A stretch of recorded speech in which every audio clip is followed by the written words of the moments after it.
Alrighty, thank you everybody for joining us today.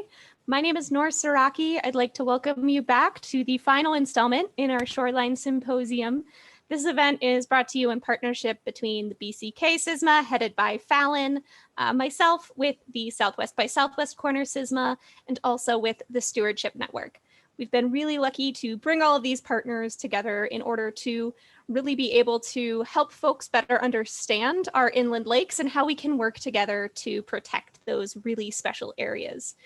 This event started as an in-person conference in 2019, and we've been really lucky to be able to work with the Stewardship Network to pivot it to this webinar series. It's really exciting because not only do we have the chance to reach a wider audience and help share this information, but we're also able to record these sessions and post them to the Stewardship Network's YouTube channel so that you're able to go back and reference them later if you would like. We are hopeful that through this event, we as cooperative invasive species management areas or CISMAs are able to get you more information about invasive species in your lakes, and during this session especially, how the permitting process works on managing them. Just a few bits of housekeeping. As I stated, there is the text chat, which you can open at the bottom of your screen. Feel free to go ahead and introduce yourself and your lake so we can know where folks are coming from. And then also we are looking to put all of the questions into the Q&A feature, which is also at the bottom, just to make sure that we don't miss any questions at the end. As always, please feel free to put those questions in throughout, and we'll have the Q&A facilitated by Fallon at the end of the presentation. With that, I would like to introduce Eric Bacon, our speaker for today. He is with EGLE's Aquatic Nuisance Control Program. So that program manages a lot of the permitting, which we can know can be a bit of a struggle point or a bit of a pinch point for folks when they're figuring out what they can and cannot do on their lake to help mitigate invasive species. We're very lucky, and I'm very happy to be able to introduce him. And with that, take it away, Eric. Okay.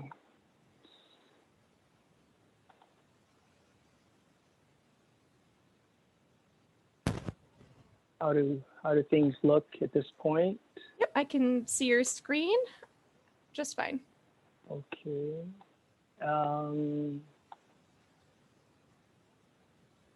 Okay. Thank you. Appreciate the introduction and the opportunity to speak today. It would have been nice to meet everybody in person, and but this virtual conference webinar series is a great way as an alternative to meet under the circumstances we face today. Today I will be giving a quick overview of the Aquatic Nuisance Control Program.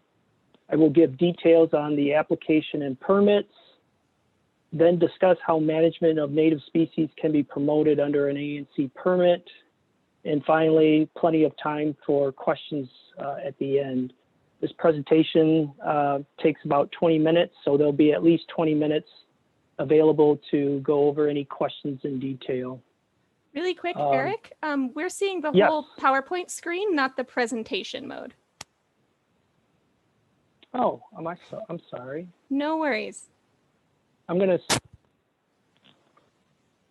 let's see here. How's that? Perfect, looks great. Thank you. Okay. All right. So again, Eric Bacon. I am an environmental quality analyst with the Department of Environment, Great Lakes and Energy. The Aquatic Nuisance Control Program falls under the Water Resources Division. I just passed my 25-year anniversary with the department, and the majority of my time was spent with the Aquatic Nuisance Control Program under various names over the years. And a short stint, I did work in the Southeast Michigan office in the Wetlands Protection Program. Just a quick bit of details for the program itself. We are 6 staff, 5 of which are permit writers. I am one of 5 permit writers, and the other position is a half credit of administrative support and a half credit for supervisory management support. We cover everything, every water body from Ironwood to Monroe. There is no geographic delineation of regional areas. If we did split up the state, everybody except one person would be working in the Southeast Michigan region, and the other person would have the rest of the state. So we just share the state equally as 5 staff. We issue or we manage about 1,300 applications and issue about the same amount of permits annually. And because of multi-year permits that we are now allowed to issue, we do manage roughly about 3,500 permits per year. So that gives you an idea of the volume of activity that fall under this program. Our program obviously does manage the applications and permits, but we also do compliance, both for the statute and for the permits issued under the statute. We do education and outreach, which this event is one of those responsibilities that we do. And we do field work. And then we're also, in some cases, involved in special projects and in legislative updates. So it's a wide range of activities that our group is involved in, and always keeps our interest in the program and the activities fresh. First, just a quick overview of the legal guidance for the ANC program. We operate under Part 33 and Part 31 of the Natural Resources and Environmental Protection Act, which is Public Act 451. It's the umbrella legislation to protect all of our resources. This program monitors just chemical control. All other activities, all other management activities are overseen by other programs or divisions within the department, or in some cases, other state agencies. Like other water resource programs, ANC utilizes the MyWaters, MI Waters database platform or permitting and information system. Most applications are submitted by lake management companies, but individual lake residents, in some cases nonprofit organizations, municipalities, state agencies, to include CISMAs, they can also apply for permits. So there is no restriction on who can apply. But for an example, 95% of our permitting is handled by commercial applicators. They have a strong understanding of the system and can make short work of getting permits and complying with the reporting requirements that often come with the permits. So as you start to develop a management strategy for your own lake and you decide that you do need a permit, you will have to strongly consider whether you want to be the permittee. As a permittee, you will be responsible for notification of certain lake property owners. You will also be required to post areas of shoreline that are impacted by the treatment. And there is end of season reporting. There may be notification reporting as well. So these all fall under the responsibility of the permittee. So make sure that as you work in this direction of getting a permit, that you are willing to commit to the responsibility. Just for reference, you can search for MyWaters at the michigan.gov//MIWaters. If in the process of applying for the permit or finding the MyWaters portal, you can contact the Environmental Assistance Division for assistance at 1-800-662-9278 or email EGLE-assist, ASSIST, at michigan.gov. We ask in this program that ANC applicants contact us in advance of going into the MyWater system. We will send you very detailed instructions in a stepwise fashion on how we would like for you to register yourself as a user in the My Water system. We will then create a unique site in the My Waters database for you as an applicant and for your water body. And you and only you, or you and only those people within your group or organization that you want to have access to the information will be invited to that site. It's a very simple process, and by following our email instructions, it helps us to not have to go back and clean up things that need to be straightened out if an applicant forges forward and just starts to apply for a permit. So please contact ANC program staff, and that information will be provided throughout this presentation. The application is an online form. It consists of questions that cover characteristics of the water body, as well as details of the proposed treatment activity. As part of the application, you will have to provide complete a chemical information table. There is a link to a spreadsheet that allows you to fill out a table and tell us what product or products you intend to use, and other information about the product itself and what targets, what plants are you using that product to target. A treatment map, or in some cases multiple maps, that will outline the potential treatment areas. And the image that you see gives an example of highlighted polygons or areas of the lake by crosshatching or color that the applicant is proposing for treatment. And finally, you will have to demonstrate bottomland authority for the areas that are proposed for treatment. So as an individual property owner, you'll have to either, as an applicant, you would give your own permission, but if you are a group of lake residents, you will have to have some form of authorization, whether it's individual sign-up sheets or a petition-style list of people who give their signature for the purpose of the stated activity for the period time that this permission will cover. Some authorization can be handled through a statutory lake board. If the lake is governed by a lake board, a statutory lake board, the lake board would give permission on behalf of the lake residents. And similarly, if the project is organized and sponsored by the local unit of government, specifically a township, then they can establish a special assessment district, and they will then assume authority and give permission on behalf of the lake residents. So there's different ways authority can be obtained, but in all cases, we need to have some type of documentation to demonstrate that the authority has been given by the various approved entities.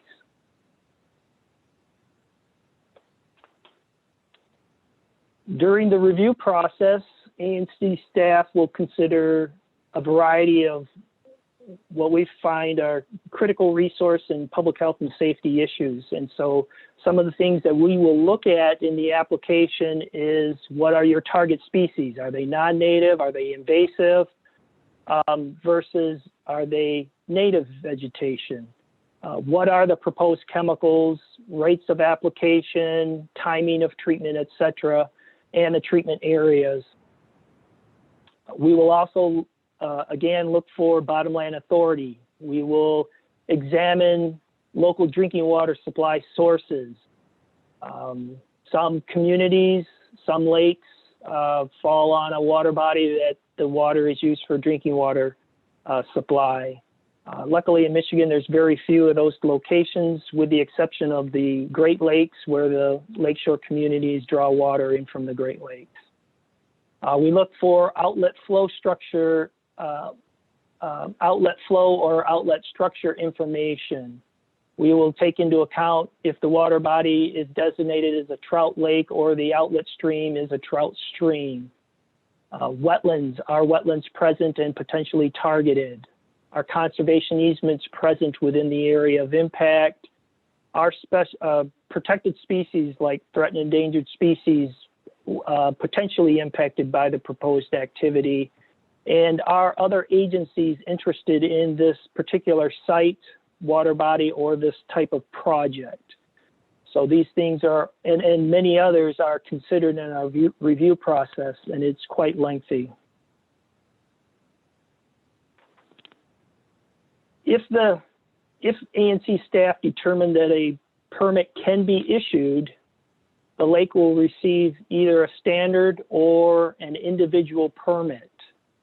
And that determination is based on the scope of the project, and if the scenario where additional protection is needed, such as if there's threatened endangered species or there's critical habitat concerns, if those things are present in the lake, we may have to switch from a standard to an individual permit. A standard permit is a permit that has a set list of conditions, and if the project fits within those parameters, then it's issued a standard permit. It's a little bit more flexible or a little bit more permissive than an individual permit. An individual permit is anything else other than a standard where there is something unique about the water body and special conditions have to be developed and incorporated into the language of the permit in order to be protective of whatever that issue is. Threatened endangered species, public health and safety, habitat concerns, possibly even economic interests. The permit itself looks much like what's shown on this image to the right. This is an example of a cover page of a standard permit. The permit itself is multiple pages. It could be up to 12 pages long with conditions, much of which are boilerplate language. There's typically some room or sections in the permit for special conditions. The individual permit would look very similar, but there is a very specific section for special conditions within an individual permit. And finally, the permit will incorporate approved maps during the application review process. So if the maps are finalized through the review process, and in some cases they do require a discussion and revision during the review process. At the conclusion of the review, those maps, the final versions are uploaded into the permit, and those become a permanent part of the permit. Many people will ask, well, what does a permit cost? And there really isn't a fee for the permit, but there is an application fee based on the acreage of the proposed project. The fee is set in statute, but it currently is $75 as the starting point for any treatment that is less than a half an acre. And it ranges upwards to a maximum of $1,500 for treatments where the cumulative treatment area is 100 acres or greater. So you determine what your footprint or size of your treatment is, and then use that information in this table or this chart to figure out what your fee is. And the application will automatically, based on your number of acres that you say your treatment is, will determine what your fee is. So it sort of incentivizes you to use the smallest footprint possible.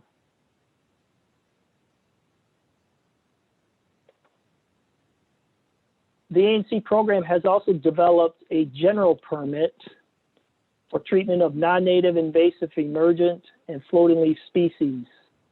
So what is a general permit? A general permit is a simplified, flexible permitting to address certain non-native invasive species. It is a pre-approved permit. It's a permit that we issue generally in late December, early January for the coming season. And it approves a type of treatment, in this case, the invasive floating leaf and emergent vegetation control for non-native species. And it spells out the conditions under which you can operate. What it doesn't approve is the site or location of the treatment, and you would apply for a certificate of coverage. that will specify exactly where your site is that can be treated under the general permit that has been pre-approved. General permit is available for review on the ANC program webpage, and we can get that information to you at some point in the future, or you're always welcome to contact ANC program staff and ask for a copy of that permit. The general permit was initially or primarily developed for targeting of invasive Phragmites, but over the years, the target species list has evolved to include many of the emergent and floating leaf species on the AIS watch list. Some of the ones more recently added and common are the European froglet and flowering rush. But that list of species that can be targeted under the general permit is available on the ANC program webpage, and if you're having trouble finding that, we can direct you to it. Oh, and one last thing, the fee for a certificate of coverage is not subject to the previous fee structure that I outlined. A certificate of coverage has a flat fee of $75. It's not related or based on acreage. So you could have a quarter-acre treatment or a 50-acre treatment. It's all one flat fee of $75. So there is some financial or economic benefit of trying to move your treatment activity towards a general permit treatment if it qualifies. Majority of the treatment activity that we see being conducted under the ANC permit is for the control of invasive species. The top 6 species that we see targeted, and this is based on the application and on the treatment reports that are submitted at the end of the year, include Eurasian or now hybrid water milfoil, starry stonewort, curly-leaf pondweed, invasive or non-native Phragmites, kabamba, parrot feather.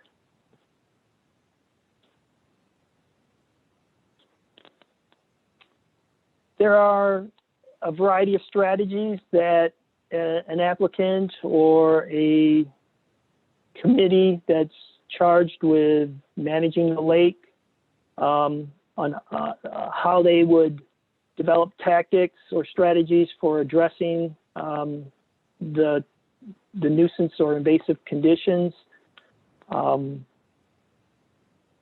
You would typically look for a combination of factors to try and be as selective as possible and not having broad impacts to non-target species. Some of these strategies would include your selection of the product. Can you use a systemic herbicide such as 2,4-D, triclopyr, or Procelicor instead of contact herbicides to address a plant like non-native water milfoil? You might adjust your application rate to the specific target that you are trying to remove. Invasives often have a sensitivity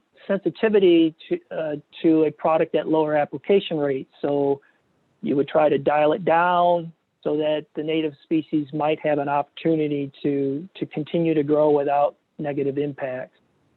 And then timing of the treatment can be important. Invasives often get a start growing earlier in the season, usually right after ice out. You'll start to see some active growth.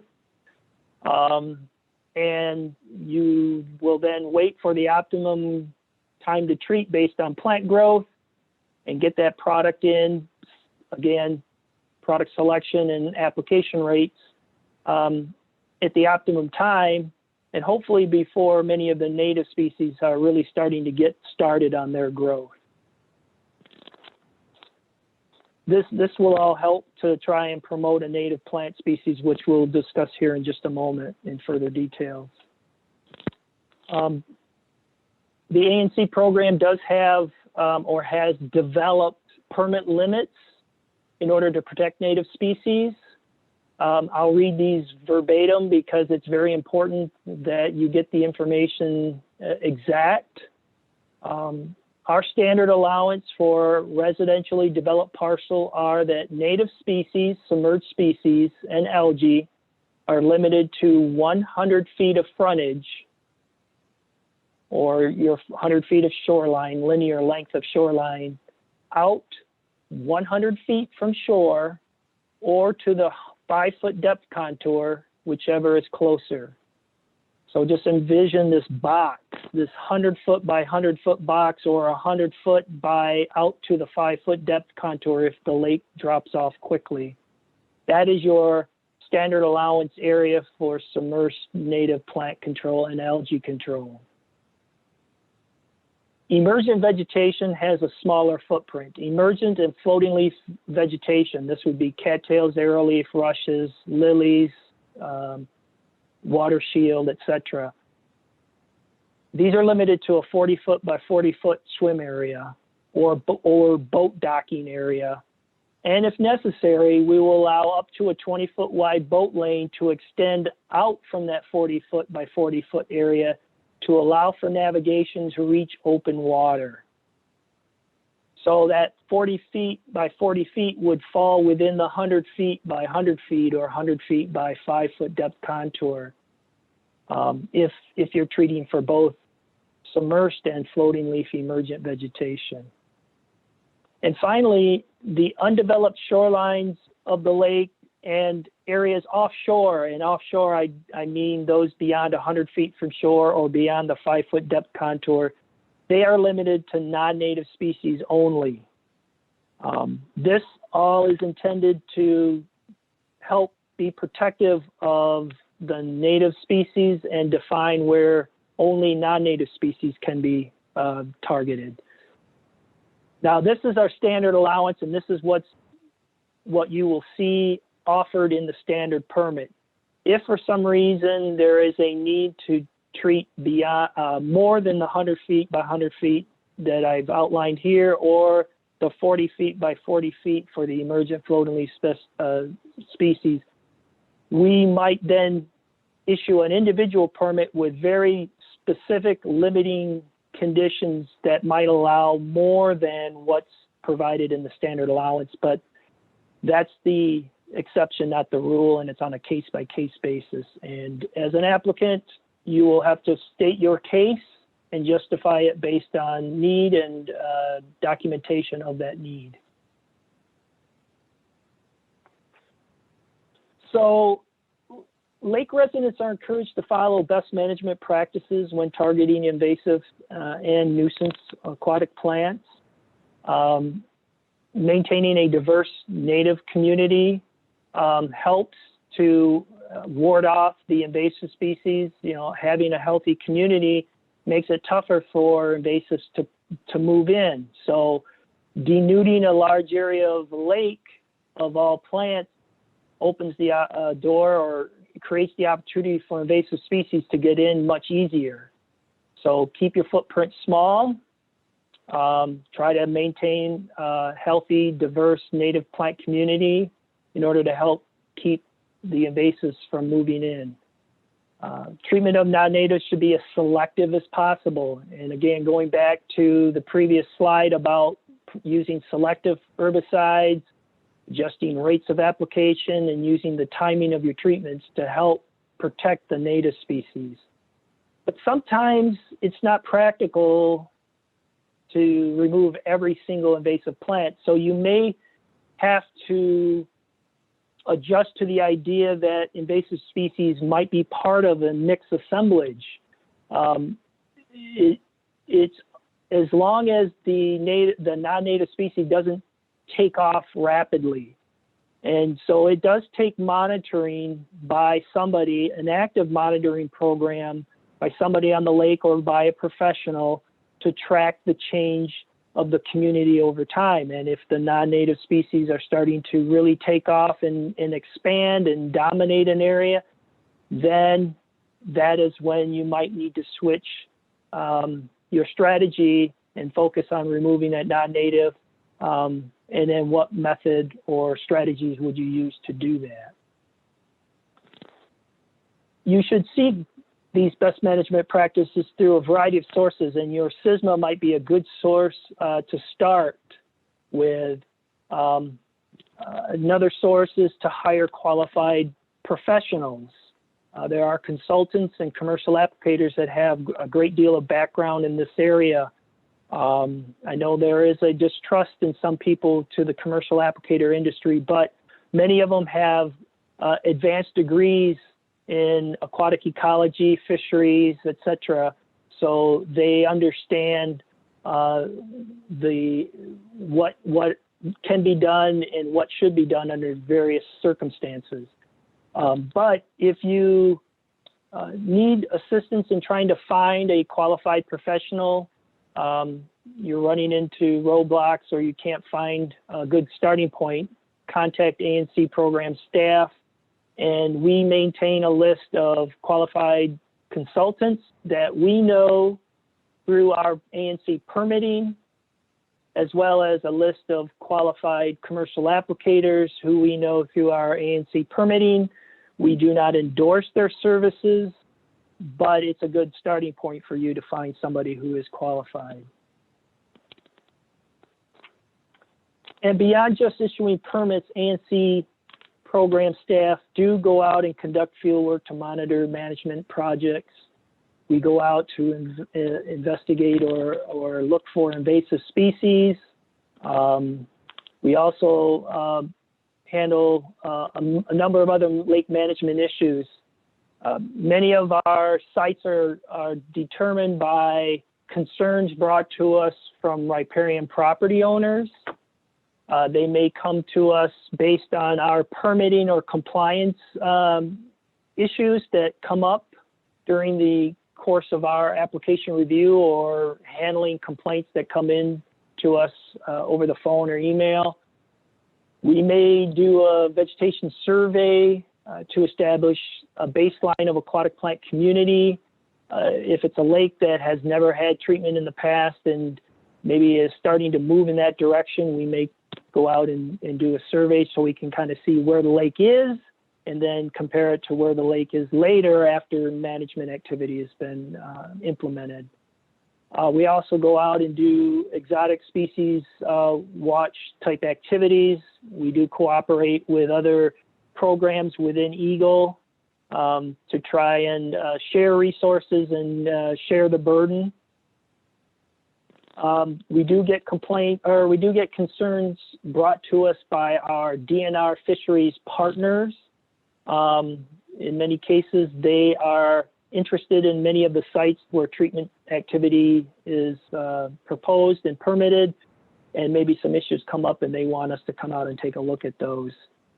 We also are involved in special projects like new chemical evaluations. So every once in a while, new chemicals come up or a new combination of chemicals in a form of a strategy is proposed, and we will go out and do evaluations of that new chemical or that new protocol.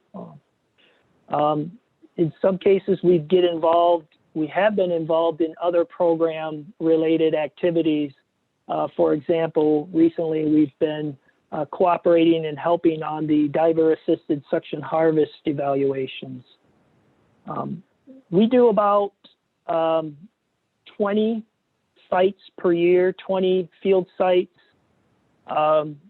whether it's a site visit, meet with riparians, or do a vegetation survey. That equates to about one event per week, and that's on top of all the other activities that we do with the permitting, compliance, education, and outreach. This year, last season, 2020, we dropped down to 2 sites based on complaints only because of the COVID restrictions, and being mindful of the perceptions by the public to field staff moving around the state. We hope to get back to maybe around 10 or 15 site visits this year. And if everything goes well within a short period of time thereafter, we hope in the years, we will resume approximately 20 per year in the years coming ahead. We are always expanding our capacity to do field work by collaborating with other programs.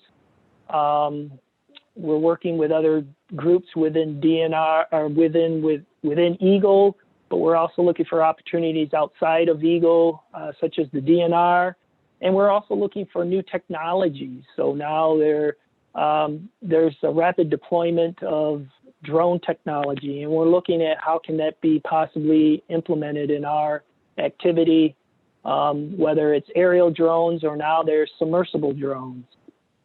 So all of these will hopefully help us to do our job more efficiently. And so that pretty much concludes the presentation on the ANC program overview. Here, I will leave this contact information slide up. The Aquatic Nuisance Control Program, you can reach us by our general email account at egle-wrd-anc@michigan.gov, or call us at our main line, our main office or program number, 517-284-5593. Our email address is our web address is www.michigan.gov/ANC. And so this email account, this phone number is monitored daily by a rotating assigned staff within the program.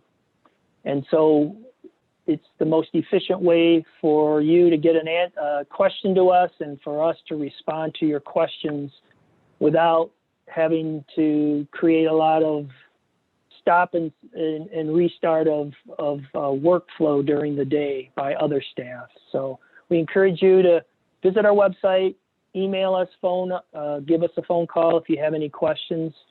And I think with that, I'm ready to take any questions that you might have. Okay, we have a few lined up already, so I'll start by saying this is going to be recorded and put on the Stewardship Network YouTube channel, but can they also get a copy of the slides? Yeah, I can make this available to the coordinators of this webinar, who can then get it to distribute it through your network, or if necessary, I could send it directly to somebody if there are no other ways to get it out. Yeah, just sending it to one of the panelists. One of us is probably the easiest way. Yes. Oh, okay, very good.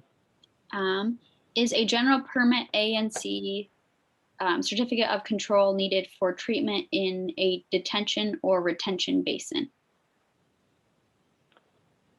We have a general permit for pond treatments. And so that is one of 3 categories of general permits that we have. We have one for, as I mentioned, the non-native, invasive, emergent, and floating leaf vegetation. We have one for marinas and canals associated with the Great Lakes. So these are usually dredged areas off of the Great Lakes or enclosed areas of the Great Lakes with breakwalls for marinas. And then we have one that was developed for ponds, retention, detention basins, man-made features, small backyard ponds, etc.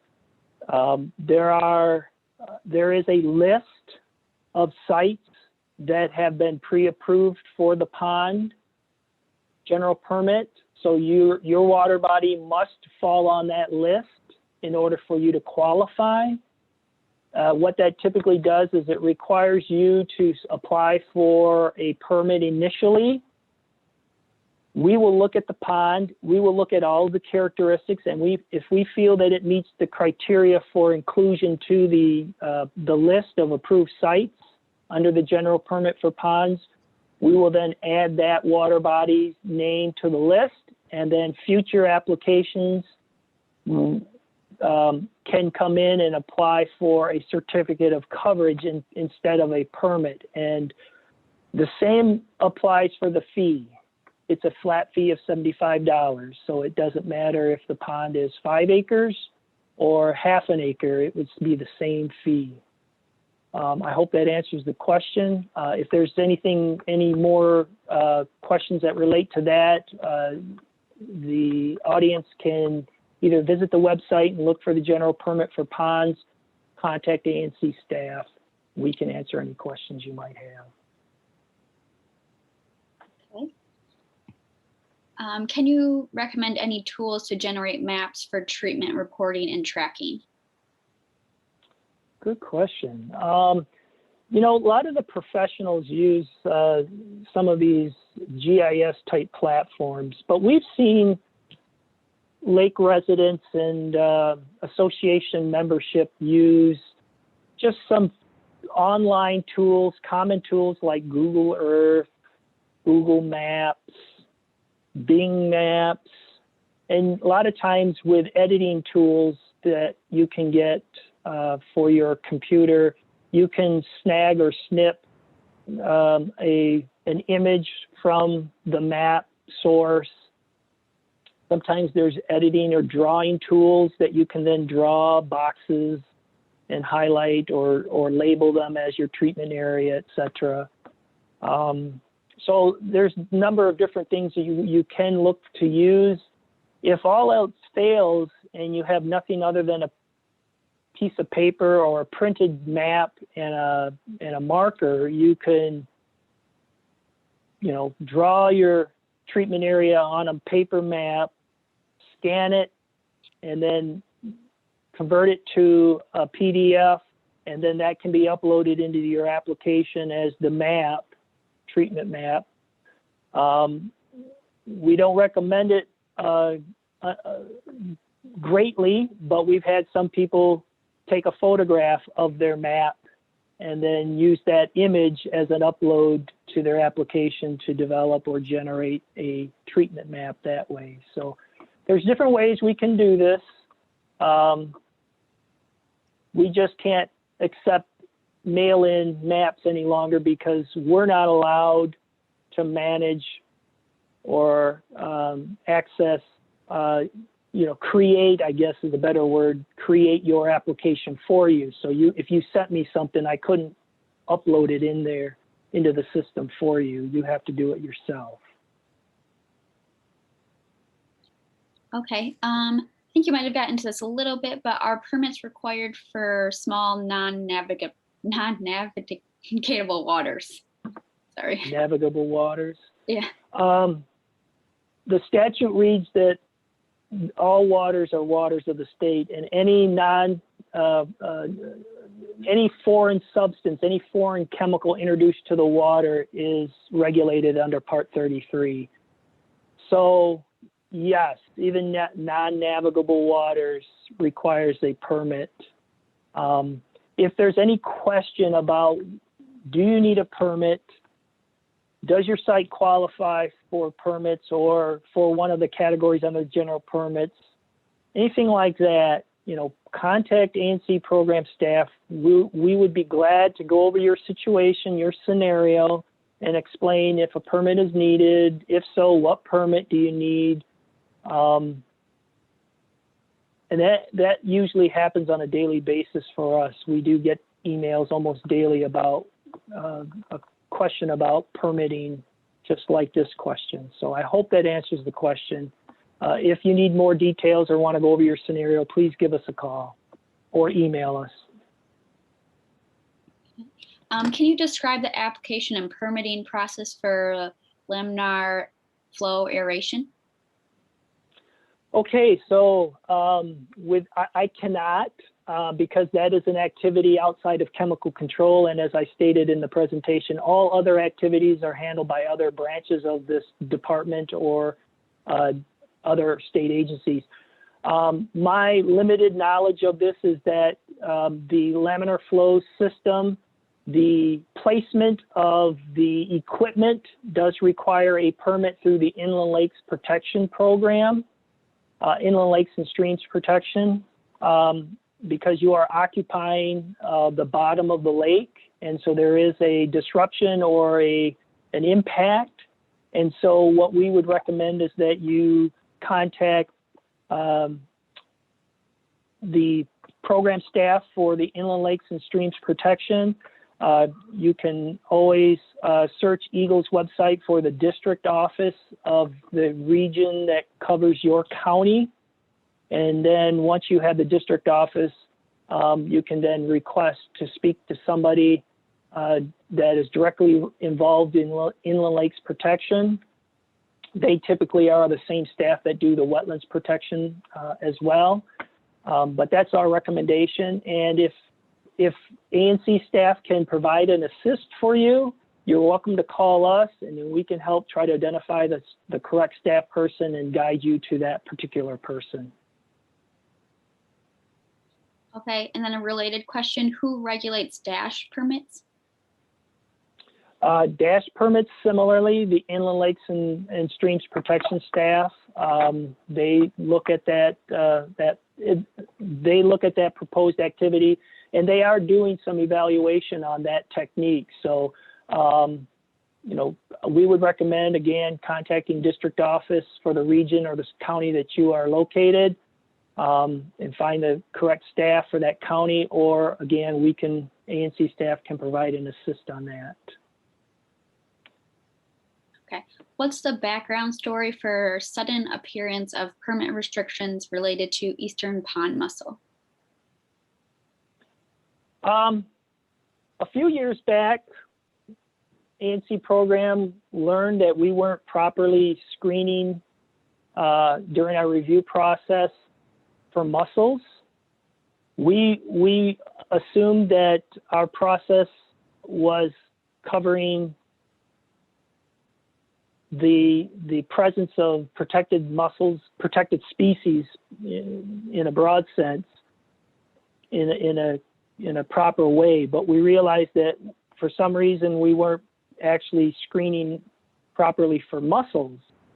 And so now, within the last few years, we've been doing what we should be doing, and that is to be looking for screening for not just aquatic plants and other aquatic animals, but for aquatic mussels as well. So many lakes previously did not have any mussel flags placed on their treatments, and now that we have those identified, there are restrictions being placed in order to be protective of threatened and endangered species, which are protected under state law, under Act 451. Okay. Do you have a resource to get information about drone monitoring? I have an individual within the Department of Environment, Great Lakes, and Energy that I know is involved in the department's efforts to utilize or employ drone technology. I'm not sure what the audience member is asking for, but I can certainly put that person in touch with the EGLE drone technology contact that I have, and maybe they can share information about how drone technology is being used, what it's being used for, how to employ it, what are some of the challenges and benefits. I know in the aquatic world, it's somewhat limited because your view is influenced by the reflection on the water. And so while you might be able to see some areas where plants are present, it's often difficult to determine exactly what that plant bed consists of. So there are some limitations. We're continuing to explore and work with the drone technology group to make sure that as technology improves, if something does help to resolve some of these challenges, then we will certainly look to adopt that technology in our efforts when we do field work. So contact me. and we can put you in touch with the EGLE drone person. Outside of EGLE, I wouldn't know who to start with. Okay, that person put their email in the chat, so I will write that down and get you two in contact with each other. Yeah, perfect. Thank you. Mm-hmm. What are permitting requirements to spot treat, meaning wicking, cutting stem of small outbreaks of Phragmites on private property with Aquatic approved non-restricted herbicides such as rodeo? Okay. The first question we would ask if you contacted our office is the area of impact, does the area of impact have standing water at the time of treatment? If the answer is no, there is no standing water at the time I want to do treatment, you do not need a permit. If the answer is yes, there is standing water at the time I intend to treat, or there may be water there at the time I intend to treat, you should get a permit to cover yourself. And the reason is because even though you might be dabbing that or just wiping that plant stem, that cut stem, chemical might drip down into the water, whether in the process of getting the chemical to the stem or wicking down, dripping off of the stem into the water. That's an introduction to the waters of the state, and that foreign substance requires you to have a permit. We welcome the opportunity to discuss your scenario with you ahead of time. So again, I think the number one message we would like you to come away with is that if there's any question about whether you need a permit or not, give us a call. We'll talk it out, and we'll give you an answer as to whether we feel you would need a permit or not. Okay. And then this is the email question we discussed earlier. Eric, is an email a legit means to notify other lake property owners of treatment, or must it be via the U.S. Postal Service? We have started to move into accepting email as a standard mechanism of notification, as providing written notification. So if you have a listserv of individuals within your community and you're notifying them of pending treatment activity, yes, you can. What it does not replace is the posting signs that are required to go up prior to treatment to delineate along the shoreline that these areas of the lake have been treated and are potentially subject to some water use restrictions. And that signage is meant to trigger you as the property owner within the affected area, or people outside of the affected area that might be using other parts of the lake to recreate. They'll know, hey, that area, maybe I want to stay away from it. Maybe I need to investigate further as to what's going on over there so that I can protect my interests. So you can use the email as a way to notify of treatment activity, the written notification requirement, but it does not replace the posting sign requirement. Okay, it looks like the commercial applicator does that posting for them. Is it okay? Yes, and again, go ahead, continue. Should the applicator be notifying the first part too, or is it okay that the association is doing that first email notification? Well, our statute says that the permittee is responsible. So whoever's name is on the permit is responsible to do that. If the commercial applicator is the permittee and they choose to have an outside party do their work, they're assuming the responsibility that person's doing it. If they don't do it, it's still the permittee's fault. It's their responsibility that it should have got done. So I don't know. I mean, that's a personal that's a personal decision on behalf of the permittee, in this case, the commercial applicator, as to whether they're going to allow somebody else to do something that they're responsible for. I wouldn't necessarily take that risk, but that's just me, and they choose, if they choose a different path, that's on them. If it doesn't get done, we're going to hold the permittee responsible, and that permittee will look on the permit and we'll see who it is. Okay.